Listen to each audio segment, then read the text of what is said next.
Hi, welcome to Richard Gabili YouTube channel, and for today's tutorial, I will be teaching you on how to change keyboard interaction time in voiceover on iPhone X. But first, kindly subscribe to this channel and don't forget to hit the subscribe button and the bell to notify you for the new updates. And let's start!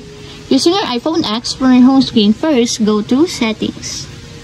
Then in the Settings, scroll down and find the Accessibility and then tap. Then in the Accessibility, go to Vision section and then tap the voiceover. Then after that, in the voiceover, scroll down again and then tap the typing.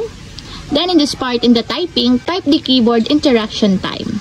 Then in the keyboard interaction time, as you will see, there is an adjust button that you can adjust the time per second. If you want to increase the time per second, just tap the positive sign, just like this, to increase it.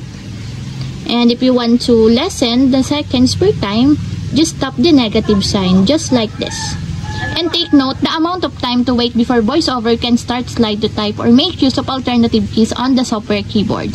And that's it, we have successfully changed keyboard interaction time in voiceover on iPhone X. If you have a question, kindly comment down below and don't forget to hit the subscribe button and the bell to notify you for the new updates.